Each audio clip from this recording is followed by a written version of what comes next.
Hello, everyone, and welcome to Eat Well to Live Well.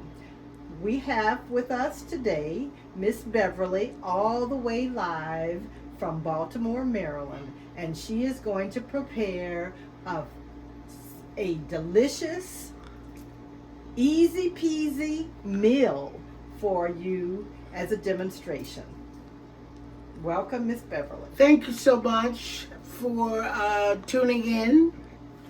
Today I'm going to do a lemon chicken that is going to be accompanied with, I call it my trifecta of vegetables, which will be baby broccoli, baby asparagus, and lovely snow peas. Now, one of the things I wanted to tell you, this is going to be very quick because it's a quick dish. We're going to sear our chicken breast. We're going to blanch our vegetables. And I've got a surprise at the end for our mashed potatoes. So stay to the end. Okay, so I'm going to start with seasoning our chicken. And it's very simple with some salt and pepper. I use kosher salt, which is really good for everything, and you don't need a lot of it. And I'm going to use some pepper as well. I'm going to grind pepper.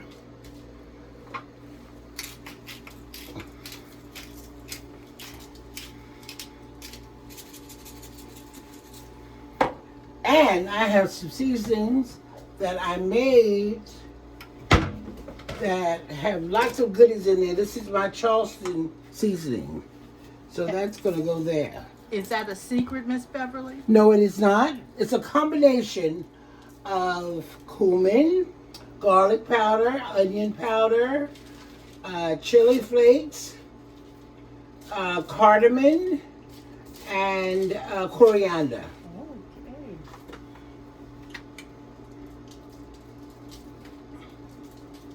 Okay. Smells good already.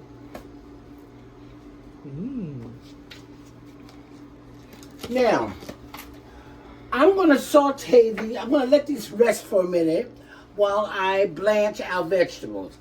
I always recommend, if you want to get your food done quickly without using up a lot of pots and looking around for stuff, to always start with a pot of water on the back of your stove to take care of emergencies. And I always tell my friends that can't cook, if you can't cook and you got people coming in, you bought the food somewhere else, always saute onions. They'll never know. It's the truth. So, here we go. My water's boiling, and while that's happening, I am going to flour my chicken because we have to do that for our saute.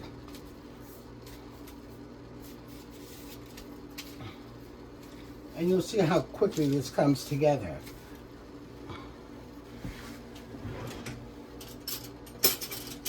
I should have one.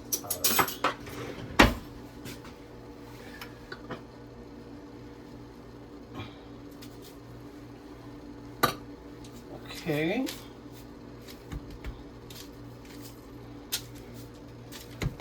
And that's going to be just sitting there getting gloriously happy. And my water's boiling now, and I've added some kosher salt in there.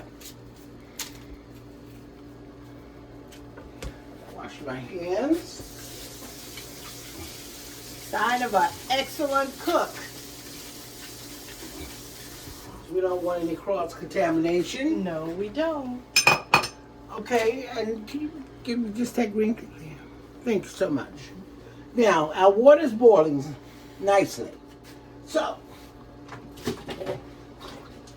these are our trifectas. Okay? Yes. We have our baby broccoli. Isn't that cute? Mm-hmm. And then we have our snow peas, which I've threaded. Threaded meaning I've taken the string off. Yes. And I have one more thing to collect from my refrigerator. I'm sorry.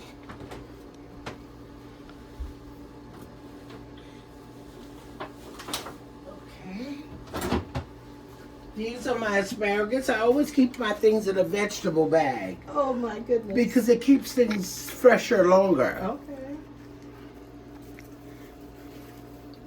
So what we're going to do with the, look how beautiful.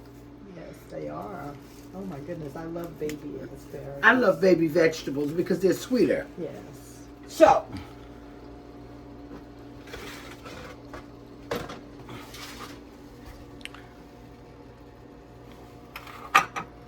gonna take my 6-inch chef knife and I'm gonna give you half of these. You're gonna love this.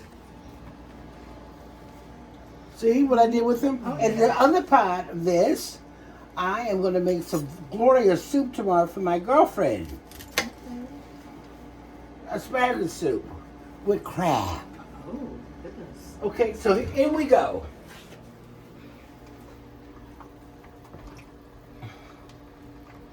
And actually, I can do this all at the same time.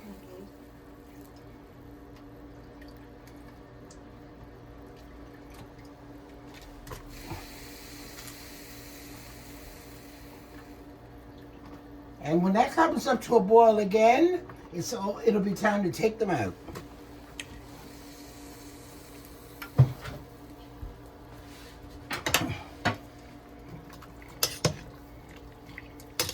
So blanching is just really bathing vegetables in hot water for a short period Exactly, of time. just to take the absolute rawness away from them. Okay. Because this is going to be something else in 5 minutes. Yes. Okay, and then I'm going to prepare this bowl with ice. In my little ice machine here. Miss Beverly, you have all the gadgets. I love gadgets. You have no idea. But it works. Yes, most definitely. So this is you're gonna see, this is called shocking. Okay. And what it does, it keeps the vegetables from turning that awful color. And they're gonna be bright green. You're gonna say, oh my God, what happened? All right? Excuse me. Look at them. Aren't they gorgeous? Yes. They're almost there. Look at that color. Yes, beautiful. So give them 2 seconds more.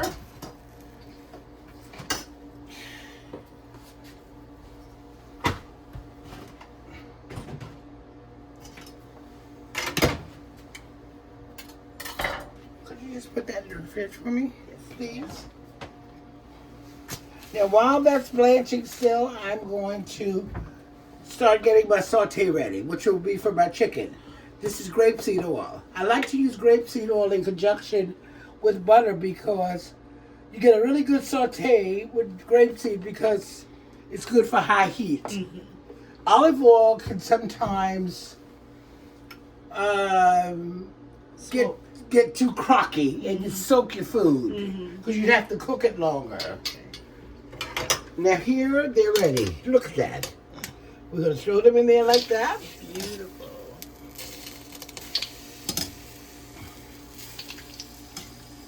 The reason I have that little ice machine is because I don't have any room in my refrigerator.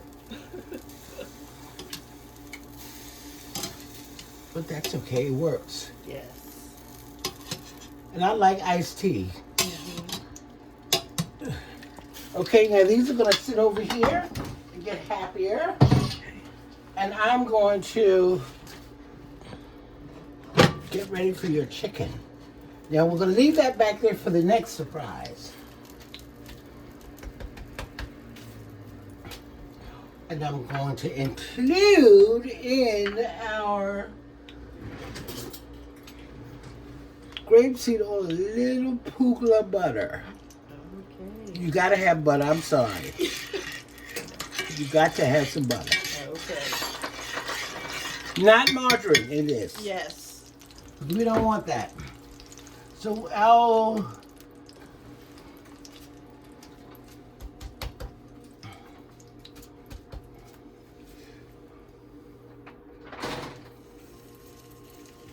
look at that.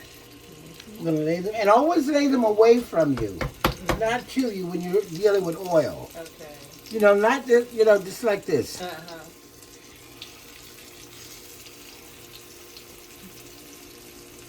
And you also don't want to overcrowd them because then it starts to stew. I'm sorry. Okay.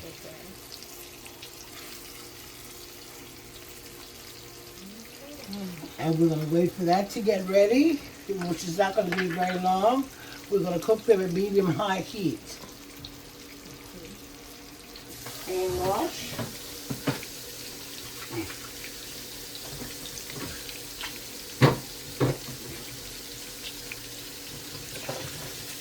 Are a trained chef from back in the day. So that's how you can tell us all these tips on cooking in this fashion. Well, you know, also, I love food. I'm very passionate about it. Mm-hmm. I'm also very passionate about the preparation and the origin of food. Mm-hmm. It's something that people just don't consider. Mm-hmm. And I also wanted to bring up, as consumers, we need to learn more about where our food comes from. Yes, ma'am. And we also need to understand what Julian codes are. Okay, so what's that? Julian codes are those stickers that you see on your fruits and vegetables. Mm-hmm. And you have a 7, a 6, and a 4. And what they're telling you is whether or not the food is organic or not, or if it has chemicals. Okay. Each one of those numbers means something. Okay. And I advise everyone to look at it when they're out shopping. They're there for a reason. Yes. Okay. So that is very, very important, folks. Now, for our, I got to do some parsley. Okay. That goes with my chicken. That goes with another one of my gadgets. This is my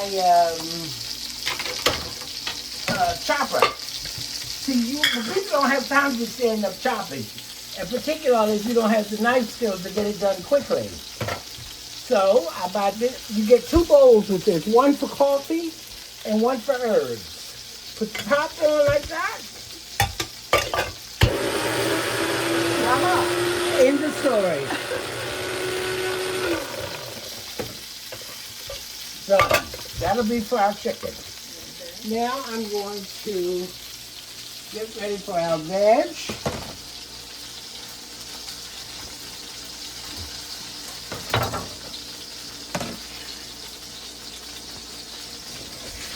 So we're going to dry these off. And they're going to go in here like that. And then we're going to dry them because I'm going to add something else to them. So that'll be right there, getting nice. Put that over there. And I'm going to turn my chicken. Let's see what we got. Look. I also advise that when you need very thin chicken fillets for this dish. And I advise that you buy chicken breast already cut very thinly. Now you'll notice here that I have 3 chicken breasts, the thin ones, and they're halfway done. Mm-hmm. Do not add the other raw one. Right. Until all of these are completely done. Okay, because that's the cross-contamination. Right. So, Miss Beverly, yes. If someone doesn't have access to thinly cut chicken breasts, you can slice them yourself if you want, okay, and pound them out. Okay. That's if you have time. Okay. But we don't have time. Right. So you ask them, and you can ask your butcher to do it. Well, but if you don't have a butcher, you slice them thin. Okay. These are going to be lovely. Yes, they are. Do you smell how good they are? Yes, the smell should be wafting through the video. But what I am amazed by, Miss Beverly, is that you live in a modest-sized apartment and you don't have a grand kitchen. You are doing this in a small kitchen, creating these delicious meals in this kitchen. Let me tell you what I think about being in a kitchen. Being in a kitchen is like a ballet dance. You don't need a big kitchen. And I learned that cooking on a boat. Okay. All right. And you have the galley kitchen. you really should only take like 3 or 4 steps between stations. You don't have to be running up and down like that. You just organize yourself, do your mise en place, which means get all your stuff together, and then go from there. All right. That's it. Thank you, And I've cooked for 30, 40 people in here. Okay. But the problem is, of course, when you're in a small situation, is the refrigeration. These are going to be lovely. But the thing is that there's no excuse. You can do what you do regardless of the size. size. Absolutely. Yes.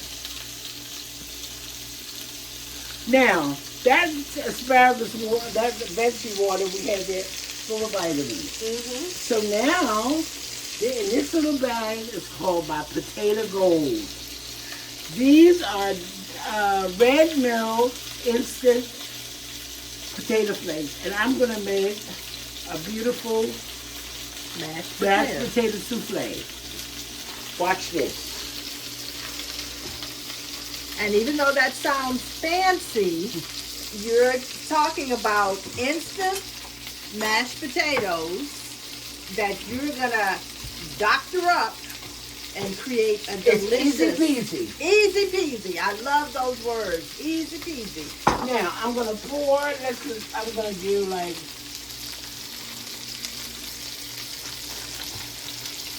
That's a 1/4 cup. I'm going to do, so one more would be a 1/2 of a cup, and one more would be 3/4 of a cup. And we're going to leave that there. And then I'm going to add some salt, a little bit of salt, a little bit of chicken bouillon. I love this, by the way. Oh. It is an absolute savior. Soup and seasoning. And it's kosher. I've never seen that before. So if we don't have access to that, what might be, but it's like a bouillon. It's a bouillon. Okay, all right. But I like this because you can measure it more accurately. Right. Okay. All right, now, I'm going to take my little, behind you, could you give me the heavy cream out of there? For the top shelf left, right there. Right there. And we're going to pour a little of this.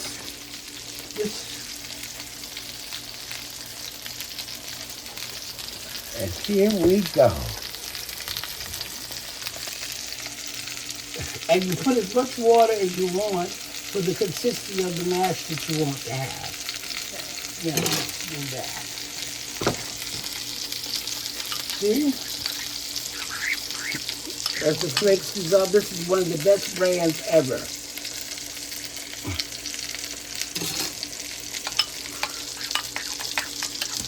Look at that. And then I'm going to put my butter.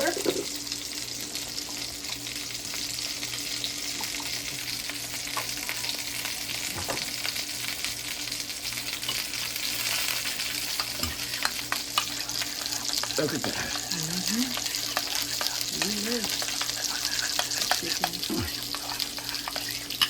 Taste that. Okay. Well, I'm not going to taste it. I might eat the whole bowl. Well, you can.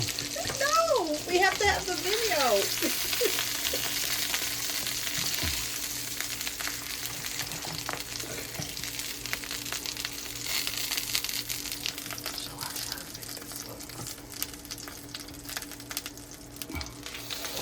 Now this is very important because this is going to be our sauce.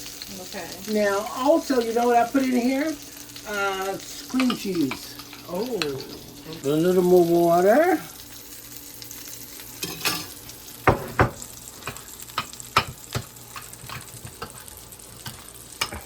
So you're really doing that to sort of like based on appearance, Yes. experience, and just how thick you want it to be. Exactly. So That's you- what that. You can also use hot milk.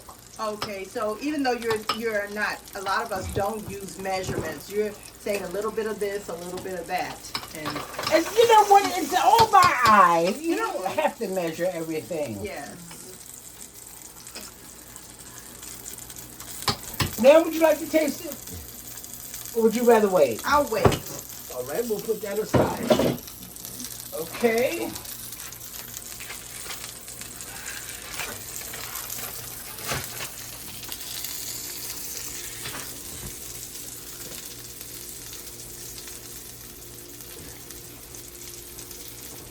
How's my chicken doing?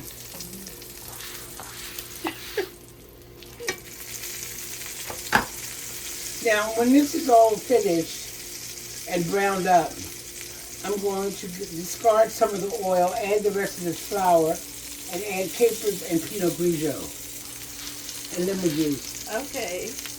This is my Pinot, a bottle of wine. So White just wine. white wine. All right. And Wine makes everything taste good. And Miss Beverly, if people kind of explain to people wine and cooking and how the alcohol dissipates, and I think that wine stays, when you're cooking on high flame with alcohol, it dissipates in like 3 or 4 seconds. Mm-hmm. But what it leaves behind is something memorable. It really does. Yes.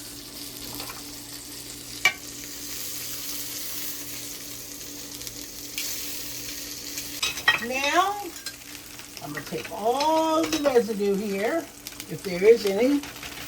No, there isn't, but that's okay, because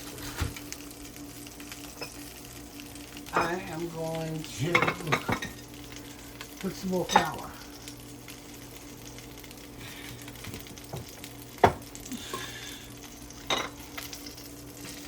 See what I'm doing? Making it a little slurry. Yes, ma'am. And then we're going to toss that around with my favorite spoon. We'll let all that good seasoning is in there. Mm-hmm. I'm going to get a little browning on this. Get all the little bits. And you'll turn up your heat a little bit. And that water is still back there boiling because you're going to need it in 5 minutes. And then I'm going to cut my lemon.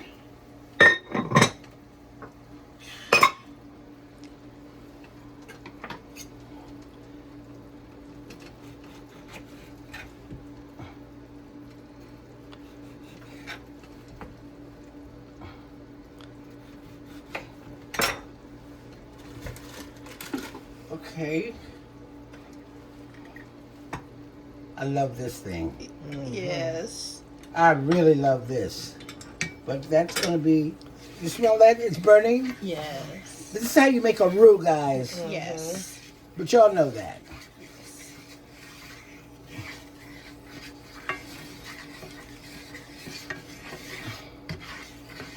It's very, the roux is everything.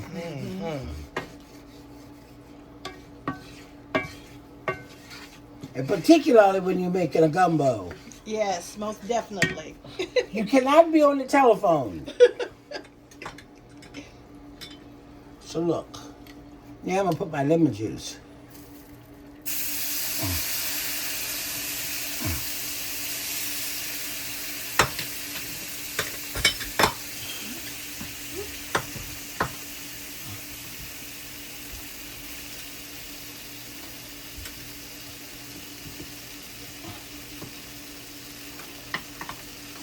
Okay.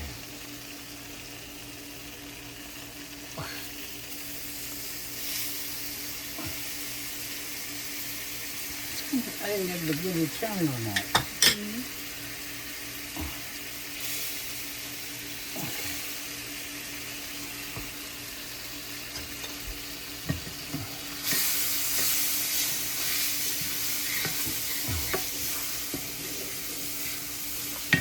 Here we go.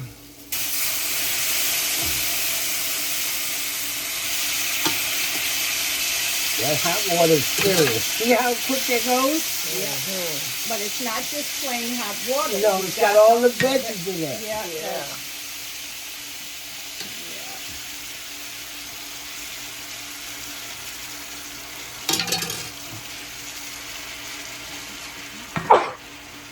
You okay?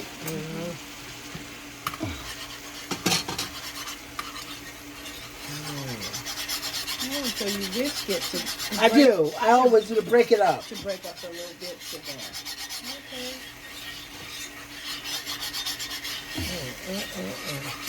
And now I'm going to add the goddess. You turned the fire down a little? Yes, I do. Okay. And also, guys, if you want to do chicken masala, just switch to masala. Then you smell the wine? Yes. Yeah, it's going to go back. It's when you start smelling it, it's cooking off. I smell it, yes. Definitely. Fantastic. And I'm going to let that thicken a bit. Now I'm going to taste it. Because this is the point where you have to season everything.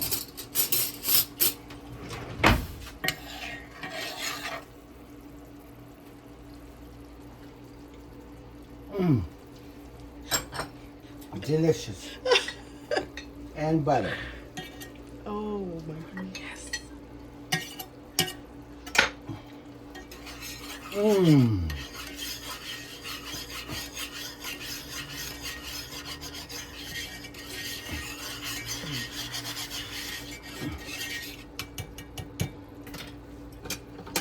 Put a little bit more water in there.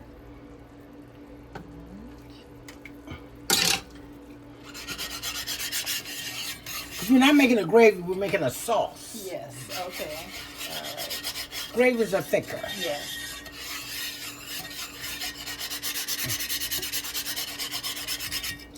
Okay, for that. Now, excuse me. And I have to leave the stuff in the refrigerator to the last moment, guys. I got capers.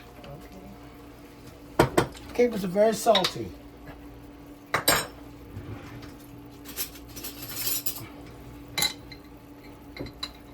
But you ever had capers fried? They're delicious. And in fact, they're the cousins to lemons. Okay, I love capers. So do I. And I love caper berries. You know, the big ones. Yes, yes. Oh yeah, I've had those before. I can't find them. And I don't, I try. Okay, let's see if she's ready. I want lemon and I want capers. See, it covered the back of the spoon. Mm-hmm. That's when you know your sauce is good. Oh, okay. Oh, it's good. All right. Now, look at this.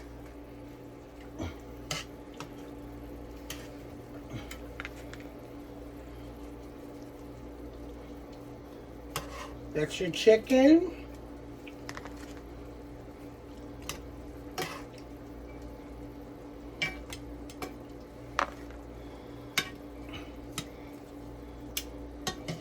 And we're going to leave that in there for 2 seconds. And I'm getting ready to do your veg. Do our vegetables, guys. They're the ones that we blanched and dried and all of that. So we're going to put a little butter in our pan.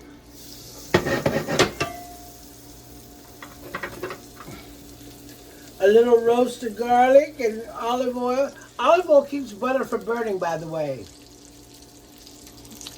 Oh. So how you just cut up cloves of garlic and put it in olive oil? I roast them. Oh, you roast Because them. it takes that raw nastiness away from it. Okay. Ooh, does that smell good, guys? Mm-hmm. Now, watch this. It's going to be magic. Turn the fire off. Because remember, they're already done. Mm-hmm.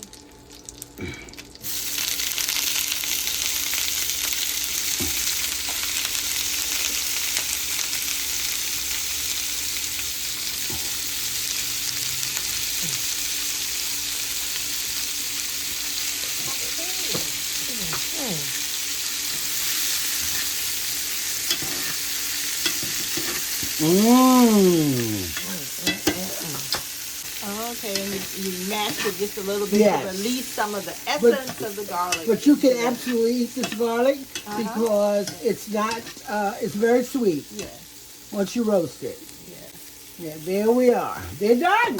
Oh, marvelous. Isn't that gorgeous? Yes, absolutely. Absolutely. I'm taking the mashed potatoes that we had in our little bag, our secret ingredient, and I'm about to add an egg that I'm going to whip up and put right in your mashed potatoes, like that. Could you push this on? And I'm going to do this.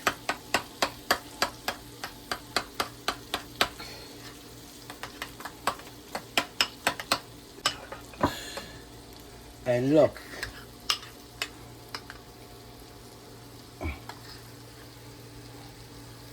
And now it's become a palm puree.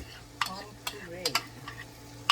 So in old-fashioned English, what's that, Miss Beverly? It's a mashed potatoes that are going to be rising. Okay. That's what that's called, Miss Ellen. Okay. And don't forget my little parsley that I jacked up over here. Yes. Look at that.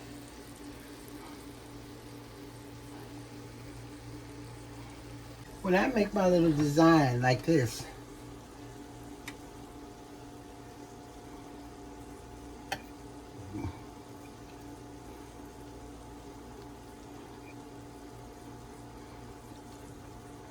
and in the oven she goes. I'm going to have it on 350 for 10 minutes. Okay, Miss Beverly, we finished your beautiful meal. I said we, you finished your beautiful meal. And could you tell us what you prepared? Okay, we have our trifecta of green baby vegetables. Very important, baby vegetables, not full grown. We have a secret potato souffle, and we have our lemon chicken that's braised in butter and with a little sauce and capers. And we're very happy, and we thank God for this good meal. Thank you very much. You're welcome, Miss All Ellen. praises to you. Yes. Hi! Bravo for our dinner. Yes.